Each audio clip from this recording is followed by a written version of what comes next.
Enhla nezansi neAfrika ngiyabingelela kulo lonke izwe, ngibingelele nangaphandle kwezwe, ngibingelele ey'ntabeni nasemgedeni, kulo lonke izwe la ungibona khona njengamanje. Ngithi ngiyabingelela ngingu-bulldozer, imfene emnyama, abaningi-ke bangazi ngokomsebenzi engwenzayo. Ngikhona-ke namhlanje la ngizokhuluma kulolu hlelo lolu oluthi impumelelo yomuntu omnyama.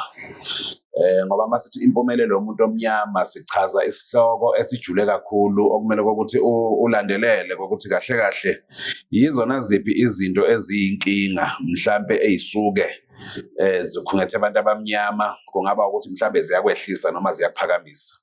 Namhlanje ngizokhuluma kakhulu ngokwehla kwabantu, ngoba kunabantu othola ukuthi izinto ey'ningi bayilanda la bayilanda khona, noma-ke mhlawumbe abanye bazalwa nazo izinto eziyinhlanhla, kodwa ngokuhamba kwesikhathi uthole ukuthi sekuba khona iy'nkinga ezenza ukuthi umsebenzi wehlelwe ngamandla, kumbe ibhizinisi lehlelwe ngamandla, kumbe inhlanhla yehlelwe ngamandla, bese uba nenkinga kokuthi mhlampe yenzeka kanjani. Lento ivame ukuba inkinga kakhulu kubantu othola ukuthi yinto azalwa nayo leyo, ngoba leyo nto leyo uyuthole ukuthi naye akazi ukuthi uma yehlelwa ngamandla kumele ukuthi enze njani, ngoba vele yinto azalwa wayithola ikhona. Ngizokhuluma-ke ngiyimfene emnyama namhlanje. Amanamba avama ukuthi abe khona ku-screen.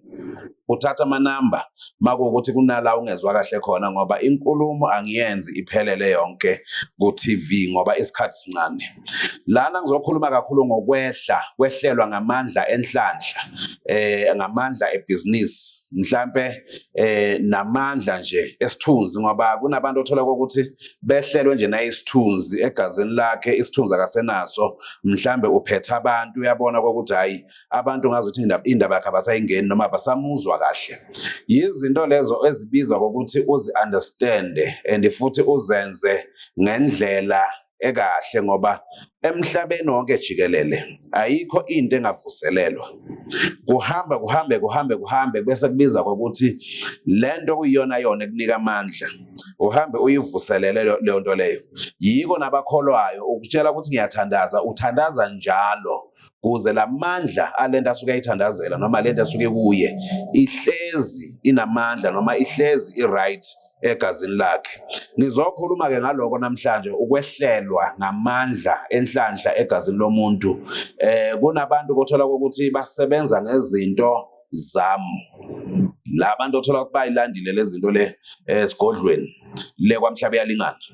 Lezo zinto lezo ngihlezi ngibatshela noma ngiyabachazela ngayo kokuthi lento njengoba uyithatha kuzoba isikhathi esingaka, kumele emva kwesikhathi esingaka bese uyabuya sizoyinikeza amandla, ngoba ayikho into engehlelwa ngamandla.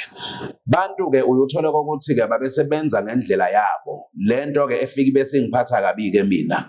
Umuntu athathe into umchazele kahle ukuthi emva kwesikhathi esingaka kufuna ukuthi ubuye uzoyinika amandla, bese umuntu ubona ukusebenza kwalento nobuhle bezinto okumnika zona, ebese uyalibala, ebese uyakhohlwa.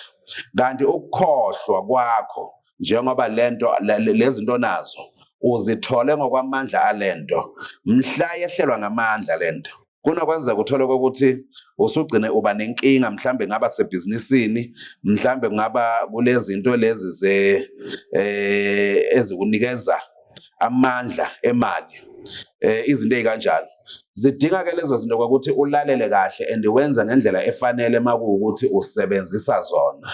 Kubabodwa lapho othola ukuthi bathatha lokho ku-temporary, lokho engihlezi ngikhuluma ngako ukuthi uyakuthatha kusebenze bese uyakubuyisa.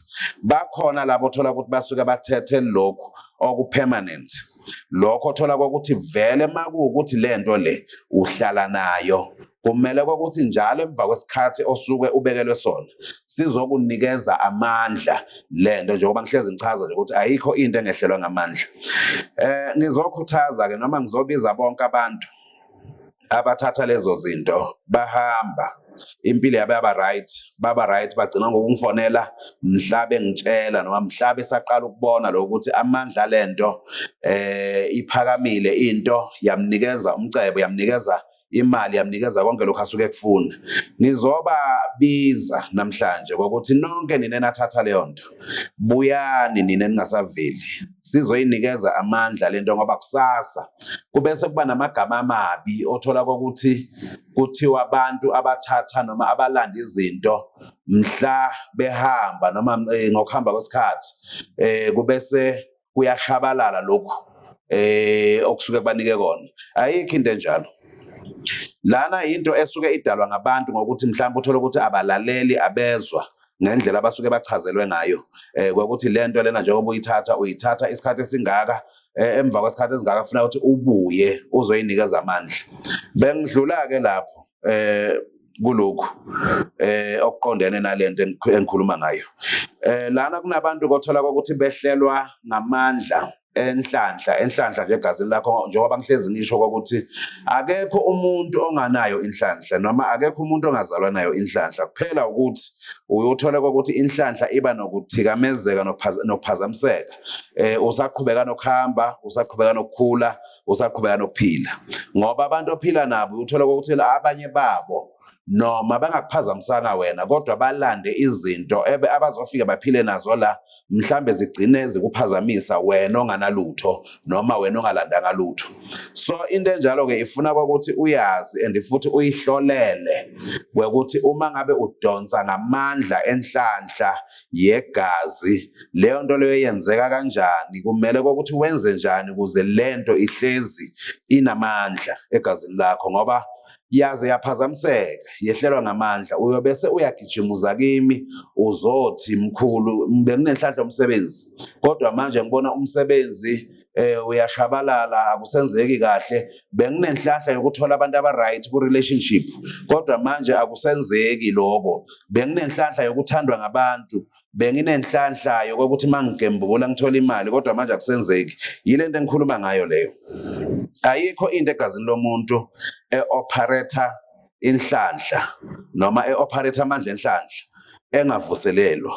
Leyo nto leyo kubiza ukuthi ube nolwazi ngayo ukuthi mhlawumbe kumele ukuthi wenze kanjani, ngoba lana kunabantu nje abazothi izinto mina kimi ziyenzeka kodwa ngendlela ezenzeka ngakhona angihambi inyanga futhi angiyithandazi kodwa ziyenzeka. Leyo nto leyo kufuna ukuthi ube nolwazi ukuthi yini le eyenza ukuthi kube nezinto ezenzakalayo kuwe. Ngisaya emakethe, mangibuya emakethe sizobuya sizoliqhuba udaba, imfene emnyama le.